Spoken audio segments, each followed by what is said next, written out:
सभी को सादर अभिवादन। आज 5 सितंबर 2025 है और 5 सितंबर को हम हमारे पूर्व राष्ट्रपति डॉक्टर सर्वपल्ली राधाकृष्णन के जन्म दिवस को शिक्षक दिवस के रूप में मनाते हैं।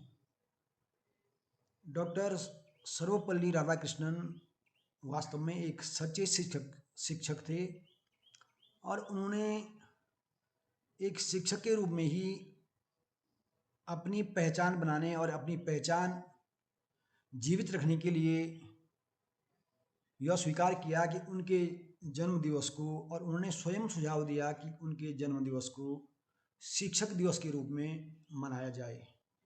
और हम निरंतर 5 सितंबर को शिक्षक दिवस के रूप में मनाते हैं। शिक्षक को वर्तमान समाज में जो आदर पूर्व में मिलता था, आज वो आदर नहीं है। इसके लिए कुछ हद तक शिक्षक भी दोषी हैं और समाज भी दोषी है। आज के इस दिन पर मैं एक शिक्षक होने के नाते स्वयं चिंतन करने के लिए मजबूर हूँ और चिंतन करता रहता हूँ कि वास्तव में वर्तमान समाज में शिक्षक की भूमिका क्या है और शिक्षक का जो स्तर है उसमें कहाँ तक गिरावट आई है और उसके लिए समाज भी उत्तरदायी है या नहीं, अगर है तो कहाँ तक समाज उत्तरदायी है। मैं अपने इस टॉपिक को आगे बढ़ाने से पहले अपने स्वयं के अनुभव को आपके समक्ष रखना चाहूँगा कि मेरी जो शिक्षा दीक्षा जो हुई, तो मैं अब स्वयं, क्योंकि कहते हैं कि अनुभव से बड़ा कोई गुरु नहीं होता है और अनुभव एक ज्ञान का एक अभूतपूर्व साधन है। यह अनुभवजन्य ज्ञान सबसे परिपक्व होता है। तो सर्वप्रथम मैं आज के इस दिवस पर अपने माता पिता, अपने सभी गुरुजनों जिन्होंने मुझे बेसिक शिक्षा से लेकर उच्च शिक्षा तक मेरा शोध कार्य, जिनके गाइडेंस में, जिनके मार्गदर्शन में संपन्न हुआ, उन सभी गुरुजनों को मैं सादर नमन करता हूं। और आज के इस दिवस पर मैं उन्हें याद करता हूं और मैं स्वीकार करता हूं कि आज मैं जो कुछ भी हूं या आज इस लायक मैं जो अपनी बात आपके समक्ष रख पा रहा हूं, तो ये सब उन्हीं का योगदान है। तो अपने गुरुजनों में मैं सर्वप्रथम अपने गुरुजी श्री कुशलानंद पैनुली जी, श्री भट्ट जी, गुप्ता जी, दूसरे भट्ट जी और तमाम इस तरह के जो मेरे गुरुजन हैं, जो गुरुजी रहे हैं मेरे, उनको मैं सादर नमन करता हूँ। श्री जमलोकी जी और मेरे मार्गदर्शक, मेरे गुरुजी प्रोफेसर संत सिंह नेगी जी, मैं सभी को सादर नमन करता हूँ और उनके इस अहम योगदान की सदैव उनका ऋणी रहूँगा कि उन्होंने मुझे इस योग्य बनाया कि मैं आज अपनी बात, या मैं आज इस योग्य हूँ कि मैं अपनी बात आपके समक्ष रख पा रहा हूँ। तो मैं चर्चा करना चाह रहा था कि वर्तमान समाज में शिक्षक की भूमिका क्या है और शिक्षक का स्तर क्यों गिरा है। तमाम ऐसे चिंतनीय बिंदु हैं, विचारणीय बिंदु हैं। तो जैसे मैं अपने अनुभव से आपको बताना चाहूँगा कि ये जीवन का एक प्राइमरी जो शिक्षा होती है, वो जीवन का एक ऐसा अंग है कि वहीं से हमें लिखना, पढ़ना और हमारी जो बुनियादी शिक्षा है और हमारे जीवन की जो बुनियाद है, वो भी वहीं से आरंभ होती है। संयोग से मेरे जो गुरुजी रहे कुशलानंद पैनुली जी, मेरे जीवन में ऐसा भी एक मोड़ आया कि जब मैं कक्षा 5 में शिक्षा छोड़ने वाला था, अर्थात मैं विद्यालय छोड़ने वाला था और लगभग 1 महीने तक मैं विद्यालय नहीं जा पाया। ऐसी पारिवारिक परिस्थितियाँ मेरे समक्ष थी और तब मेरे गुरुजी ने मेरे माता पिता को समझाया और मैं पुनः विद्यालय जा पाया और अपनी शिक्षा को जारी रख सका। तो एक अहम योगदान तो मैं ये मानता हूँ कि अगर मेरे गुरुजी का योगदान ना होता, श्री पैनुली जी का योगदान ना होता, तो मेरी शिक्षा वहीं पर समाप्त हो चुकी होती। दूसरा मोड़ तब आया कि जब बाद में मेरे गुरुजी, उन्होंने उस समय जो शुल्क होता था 10वीं 9वीं 10वीं में या 11वीं 12वीं में, हमारी क्षमता से बहुत ज़्यादा था। उस समय 25 रुपये या 15 रुपये शिक्षण शुल्क पेड करना भी या देना भी क्या होता है, बहुत बड़ा बोझ लगता था, या बहुत एक बड़ी धनराशि वो में प्रतीत होती थी एक ऐसे सामान्य परिवार के लिए जिसके पास आय के कोई महत्वपूर्ण साधन न हो, या प्रतिवर्ष या प्रतिमाह या प्रतिदिन उसकी आय का कोई जरिया न हो। तो मेरे गुरु जी का उसमें योगदान रहा। तो मैं ये मानता हूँ कि कहीं न कहीं मैं अपने गुरुजनों के आशीर्वाद से ही आगे बढ़ पाया हूँ। अब मैं थोड़ा चर्चा इस पर करना चाहूँगा कि वर्तमान में समाज का नज़रिया शिक्षक के प्रति क्यों बदल गया है। उसका कारण ये भी है कि आए दिन हम सुनते रहते हैं कि फलां शिक्षक ने बच्चे की पिटाई कर दी और उस पर थाने में रिपोर्ट लिखाई गई, और उस पर तमाम ऐसी बातें हो जाती हैं कि जो शिक्षक की गरिमा को कम करती हैं। ऐसा क्यों होता है? एक शिक्षक होने के नाते मैं कई बार इस बात सोचने को मजबूर होता हूँ। ये बात सत्य है कि कई बार शिक्षक जो हैं अपना आपा खो देते हैं, कुछ शिक्षक, और जो समाज में एक शिक्षक की गरिमा को गिराते हैं। बच्चों को वर्तमान जो शिक्षा है उस पर जो मनोवैज्ञानिक या मनोविज्ञान पे ज़्यादा जोर दिया जाता है कि हम बच्चों को कोई दंड न दें, ऐसे उनको दंड न दे करके, बल्कि क्या करें, उनको मनोवैज्ञानिक ढंग से उनको ट्रीट करें, उनको समझाएं। और वही उदाहरण, फिर मुझे एक उदाहरण याद आता है कि हमारे गुरु जी सुनाते थे कि एक कोई बादशाह थे, उन्होंने अपने राजकुमारों के लिए एक शिक्षक नियुक्त किया कि वो जो है उन राजकुमारों को क्या करे, वो शिक्षा दे। अब बादशाह के बेटे उनको गुरु शिक्षा दे, तो उनको कैसे, उस समय तो डांटने डपटने का और दंड देने का प्रावधान भी था, लेकिन जो गुरु थे वो बादशाह के बेटों को, पुत्रों को डांटे कैसे? तो उन्होंने क्या किया, फिर वो क्या करते थे कि जैसे कोई राजकुमार गलती करता, 2 राजकुमार थे, वो गलती करता, तो वो क्या करते, गुरु स्वयं को दंड देते। फिर ऐसे में क्या हुआ, पहले शुरू में तो राजकुमारों के लिए एक कौतूहल का विषय हो गया, और उनका एक मजा, एक बार से उनके लिए एक मज़ेदार टॉपिक हो गया कि वो जानबूझ के गलती करें और गुरु अपने को दंड दें। बहुत देर में उनकी आत्मा जागृत हुई, और उन्होंने इस बात को महसूस किया कि देखो, हम गलती करते हैं, गुरु जी अपने को दंड देते हैं। ये वही थ्योरी है जो हम कहते हैं कि गांधी जी ने कहा था, हम क्या करेंगे, सत्याग्रह, स्वयं के शरीर को जो दंड दे करके दूसरे की आत्मा को जागृत करना, और उसको ये महसूस कराना कि मेरे कारण ये व्यक्ति दंड भोग रहा है। काफ़ी समय बाद उन बच्चों को ये एहसास हुआ कि हमारे कारण जो है गुरु जी अपने को दंड देते हैं, और उनमें सुधार हुआ। लेकिन साथियों या विद्यार्थियों जो भी इसको देखेगा इस वीडियो को, ये एक बहुत लॉन्ग प्रोसेस है कि हम इस तरीक़ों को अपनाएं, और आज के इस भौतिकवादी युग में किसी की आत्मा जागृत हो, और इस तरह उसके मन में ये हो कि मेरे कारण ये कष्ट उठा रहा है।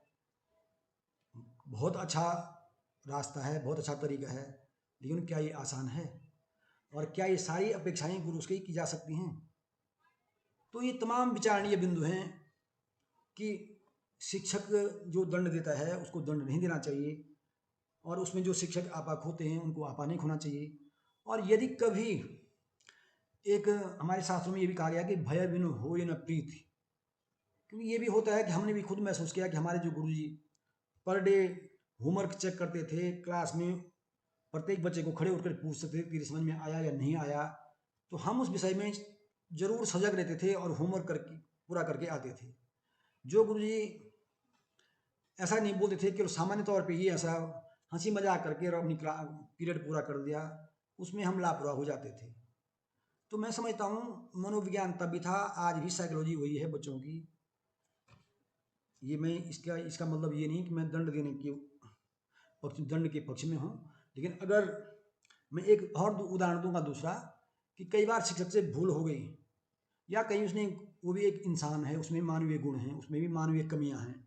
कोई भी शिक्षक भगवान नहीं होता है। इसीलिए हमारे शास्त्रों में कहा गया है कि जब दीक्षांत समारोह होता था गुरुकुल में, तो गुरु जो है बच्चों अपने विद्यार्थियों से कहता था कि जो मेरे में अच्छाइयाँ हैं उनको ग्रहण करना, और जो बुराइयाँ उनको त्याग देना।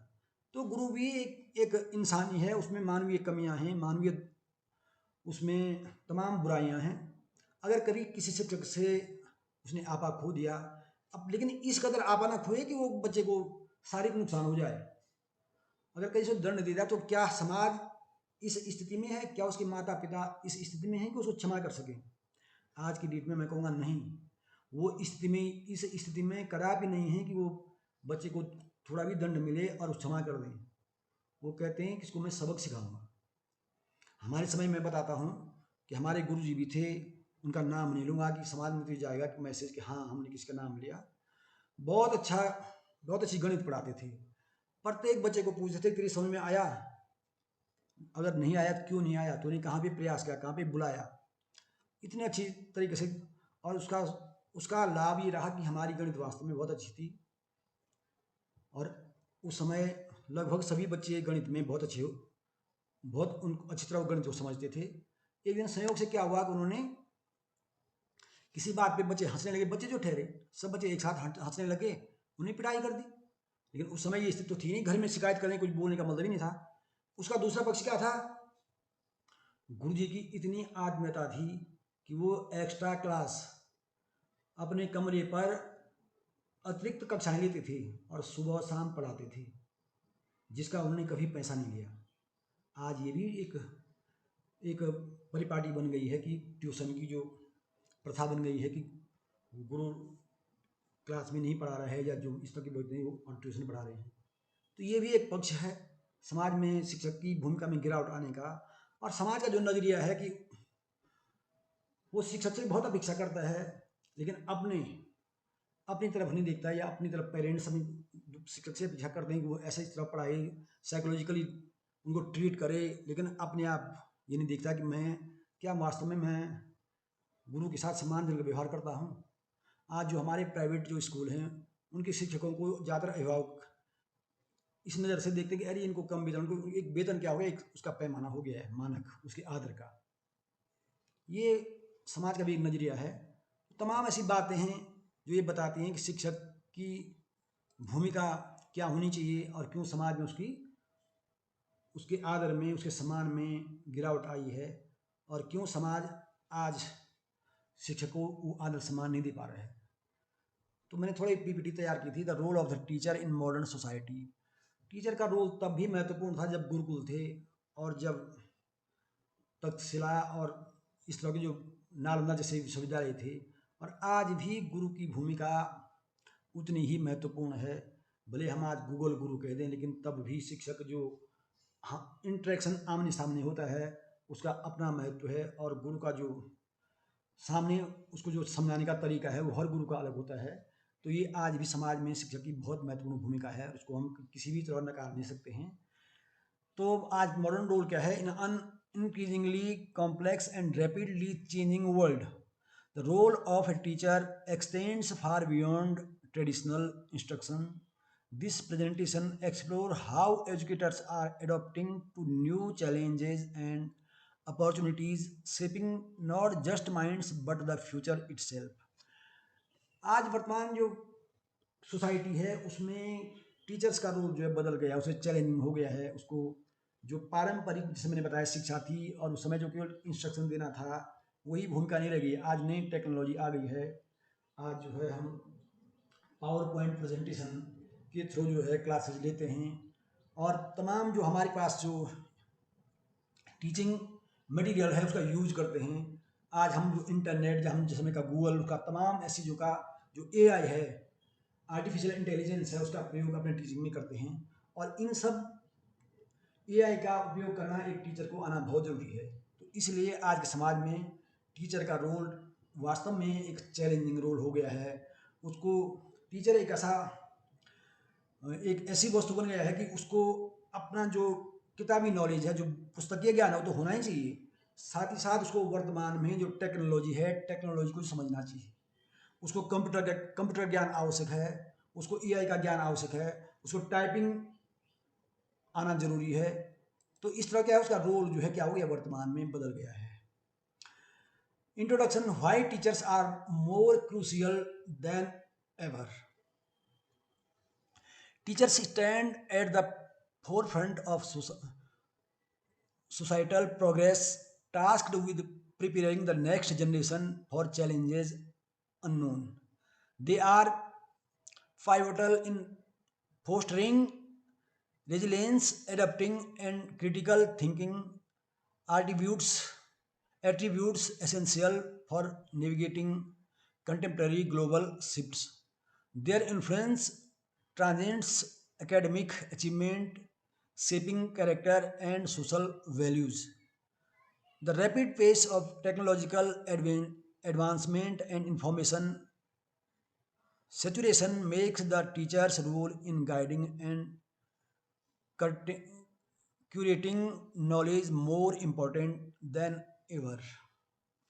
वर्तमान में देखो कैसा टीचर का रोल, एक क्रूशियल रोल, एक निर्णायक, एक टिपिकल रोल हो गया है, क्योंकि वर्तमान जो सोसाइटी है वो चेंज हो गई है। वर्तमान में जो स्टूडेंट्स हैं, जो जनरेशन है, न्यू जो जनरेशन नई जनरेशन है, वो एकदम क्या हो गया है, उसकी सोचने की उसका सोचने का तरीका बदल गया है, उसका बिहेवियर बदल गया है। अभी आपने कुछ दिनों पहले समाचार पत्रों में टीवी पे देखा होगा कि एक नवीं के छात्र ने क्या कर दिया, नवीं कक्षा के छात्र ने अपने टीचर पे चाकू से हमला, ये उसने क्या करता, हमला कर गोली मार दी उस पर। वो अपने टिफिन बॉक्स में गन ला करके उसने क्या करता, उस पर गोली मार दी। तो देखो कितना चैलेंजिंग रोल हो गया, कहाँ तक हम बच्चों को साइकोलॉजिकली ट्रीट कर सकते हैं, कैसे उनका बिहेवियर, उनका टेम्परामेंट समझ सकते हैं कि इसका। तो इसके लिए बहुत ज़रूरी है कि टीचर को एक साइकोलॉजिस्ट होना बहुत ज़रूरी है कि वो बच्चों की साइकोलॉजी समझे। फिर आज के बच्चे क्या हो गए हैं, वो जरा भी उनमें जो टॉलरेंस है वो जरा भी नहीं है, उनकी सहन शक्ति एकदम सीमा पर है। हम कह सकते हो इतने असहनशील, असंवेदनशील हो गए हैं कि उनको कुछ भी वो बर्दाश्त नहीं कर सकते हैं। उनको अगर रोका जाए तो निषेधात्मक, निषेध तो उनके लिए वर्जित है, उनको निषेधात्मक चीज़ें तो कहनी ही नहीं है। इतना चैलेंजिंग रोल हो गया है। तो टीचर को बहुत उसको जो भूमिका निभानी समाज में, उसको कई तरह की भूमिका निभानी है। समाज एक तरफ टीचर से उसके आदर्श रूप की कल्पना करता है, दूसरे में समाज स्वयं टीचर का कोई आदर नहीं करता है, उसको हर बात डिमोलाइज करता है। आपने देखा होगा समाज में जितना कमेंट, जितनी भर्त्सना टीचर की होती है, संभवतः कोई दूसरा ऐसा पेशा नहीं है नौकरी में। मैं कहना चाहूँगा कि कोई अन्य पेशे का जो कार्मिक है, वो, ये आक्षेप नहीं है, बहुत बड़ी बात है, किसी उसमें मैं आक्षेप नहीं कर रहा हूँ कि आज भी हमारी जो व्यवस्था है, जो प्रशासनिक व्यवस्था है, उसमें कमीशन खोरी, रिश्वतखोरी, घूसखोरी, तमाम चीज़ें प्रचलित हैं। अन्ना हजारे जी ने जो आंदोलन चलाया था, उन्होंने बताया था कि जो भी पद पर है वो क्या है, वो सेवक है, वो जनता का सेवक है, वो मालिक नहीं है। लेकिन आज क्या है, हमारे जो प्रशासनिक अधिकारी हैं वो इस तरह बिहेवियर करते हैं, वो क्या हुआ, मालिक हैं। हमारे जो तमाम जो हमारे जो नीति नियंता है, वो अपने को ऐसा नहीं समझते हैं कि हम जनता के सेवक हैं, जनता द्वारा चुने गए हैं। वो अपने को एज ए मालिक एक उसकी तरह ट्रीट करते हैं। ये हम खुद देखते हैं। मुझे फ्रांस की क्रांति याद आती है। फ्रांस की क्रांति में, जब फ्रांस में क्रांति हुई और शुरू में जब व्यवस्थापिका सभा का गठन हुआ, तो उन व्यवस्थापिका सभा के सदस्यों ने क्या कर दिया, अपने लिए ऐसा प्रावधान कर दिया कि उनमें 2/3 सदस्य वही जो है अगली व्यवस्थापिका के लिए चुने जाएंगे। आज भी मैं देख रहा हूँ वही हो रहा है। हमारे जो नीति नियंता है वो अपने लिए उनके कुछ और नियम हैं, दूसरों के लिए कुछ और नियम हैं, अपने लिए उनके विशेषाधिकार हैं और आम व्यक्ति के लिए कुछ उन पे वो चीज़ लागू नहीं होती है। अगर कोई कर्मचारी एक दिन हड़ताल पे जाता है तो उसकी वेतन काटने का फरमान जारी हो जाता है। लेकिन हमारे माननीय तमाम हड़ताल करते हैं, उनका कोई लेखा जोखा नहीं होता कि वास्तव में वो क्या, कितना उनका, उन्होंने कितना काम किया, उनका जो जिस जिस जिस बात के लिए उन्हें जो पे होता है, जो उनको वेतन मिलता है, जो भत्ते मिलते हैं, क्या वास्तव में उन्होंने उतना कार्य किया है। यद्यपि ये बात मुझे आप लोगों को बुरी लग सकती है, लेकिन ये सत्यता है, ये समाज जानता है। एक टीचर को मैंने कहा नहीं जरा वो करेंगे तो लोग तमाम फप्तियाँ, तमाम तरह के कमेंट उस पर कसते हैं। तो वास्तव में एक टीचर का रोल वास्तव में चैलेंजिंग है, आसान नहीं एक टीचर बनना। और उसको समाज किस नज़र से देखता है, सब कहते हैं उनका वेतन अच्छा है, लेकिन ये भी देखते हैं कि टीचर कभी भी अपने, आजकल यद्यपि ये आज हम देखते हैं कि वर्षा हो रही है तो आपदा के कारण कई बार जो क्लासेज ऑफ हो रही हैं, अदरवाइज कोई ऐसा एक्सक्यूज नहीं है कि कोई टीचर क्लास को मिस कर दे। कोई करता होगा वो अलग बात है। ऐसे नहीं, समाज में सब तरह के एलिमेंट्स होते हैं, अच्छे बुरे टीचर भी हैं तो सभी उसमें हैं, लेकिन एक जो व्यवस्था है, जो प्रिंसिपल हैं, जो प्राचार्य हैं, उनकी जो व्यवस्था है, तो उसमें टीचर अपने क्लास पढ़ाता है, उसको पढ़ाएगा और पढ़ाना चाहिए उसको। तो आज मैं जो बोल रहा हूँ समाज में वास्तव में क्या टीचर का रोल बहुत चैलेंजिंग है। अब जो फैसिलिटेट जो होता है कि हम तमाम टीचर कैसे वो करेंगे, उसको पेडागोजी का कैसे नॉलेज होना चाहिए, किस तरह वो अपने बच्चों को क्या करें पढ़ाई, जैसे मैंने बोला कि तमाम जो एआई हैं या तमाम जो चीज़ें हैं उसको वो चीज़ें उनका प्रयोग करना चाहिए। उसको इंस्ट्रक्शन तो देने ही है, शायद शायद साथ में हमको नई चीज़ों की उसको क्या करना, उसको गाइड करना चाहिए नई खोजों के लिए। उसको उस शिक्षण के प्रति उसको बच्चों में जो सीखने की क्षमता है उसको और उसको क्या करना है और विकसित करना है, उसको सीखने में उसको सहयोग करना है, उसकी पर्सनैलिटी डेवलप करनी है, उसको उसको पर्सनैलिटी को और अच्छा बनाना है। तमाम उसकी बात क्या है, चैलेंजिंग है। साथ ही साथ उसको बच्चों की सोचने की क्षमता को ज़्यादा उसको बेहतर बनाना है, उसका स्किल डेवलपमेंट करना है। अब हम जो वर्तमान में जो नई शिक्षा पद्धति है, उस नई शिक्षा नीति जो 2020 जो नई शिक्षा नीति सरकार ने चलाई है, उसमें क्षेत्रीय भाषाओं को या अपनी लोकल लैंग्वेज जो हम कह सकते हैं उनको प्रमोट करने का प्रयास किया गया है, बच्चों के अंदर स्किल डेवलपमेंट का प्रयास किया गया है, और हर तरह से ये कोशिश की गई है कि उन्हें बेहतर शिक्षा मिल सके, उनका सर्वांगीण विकास हो सके। तो इस तरह टीचर के सामने चैलेंजिंग रोल तो है ही। और वर्तमान जो मैंने कहा शिक्षा प्रणाली है उसमें बहुत सारी कमियां भी हैं। हम जो सरकारी विद्यालय हैं उन सरकारी विद्यालयों के पास तमाम जो है क्या अन्य जो कार्य हैं उनके पास वो भी उनको वो दायित्व सौंपे जाते हैं। अब आप तुलना करेंगे कि एक सरकारी स्कूल जो प्राइमरी सरकारी स्कूल है और एक प्राइवेट जो स्कूल है, प्राइवेट स्कूल अगर कोई जो भी प्राइवेट स्कूल होगा कम से कम उसमें 5 कक्षाओं के लिए 5 शिक्षक तो होंगे ही होंगे, चाहे वो उनकी छात्र संख्या कुछ भी हो। लेकिन आप बताइए कि कौन सा सरकारी विद्यालय ऐसा है, बहुत कम होंगे जो शहर के नज़दीक होंगे कि जहाँ क्या हो 5 क्लासों के लिए 5 शिक्षक हों। 1 या 2 शिक्षक हैं, बच्चे चाहे जितने भी हों उनके पास तमाम दायित्व हैं। उनको निर्वाचक नामावली संशोधन करना है, उसको तमाम जो सरकारी कार्यक्रम है उसको उनको भी देखना है। इतने कार्यक्रम उसको काम उसको सौंप दिए जाते हैं कि उसको वो टीचर कम और अदर एक अन्य जो एक क्या कहेंगे मल्टीपल वर्किंग क्या कहेंगे उसको, एक ऐसा बहुउद्देशीय कर्मचारी ज़्यादा लगता है कि उसको सरकार ने बहुत सारे कामों में क्या करता है नियुक्त कर दिया है। तो इस तरह भी एक समस्या है। इसी कारण हम ये नहीं कर पा रहे हैं, हम क्या कर रहे हैं प्राइवेट स्कूल, हम सरकारी स्कूलों से इसलिए छात्र संख्या घट रही है, प्राइवेट स्कूल में छात्र संख्या बढ़ रही है। मुझे याद है कि जब कल्याण सिंह जी मुख्यमंत्री थे तो उन्होंने उस समय विद्यालयों से एक डेटा मांगा था कि उनका ये प्लान था कि प्रत्येक स्कूल में कम से कम 5 शिक्षक हों। लेकिन वो योजना कहाँ गई, आज वो योजना मुझे लगता है कहीं वो योजना धरातल पर हो। तो इस तरह टीचर के समक्ष कई चैलेंजेस हैं, कई समस्याएं हैं।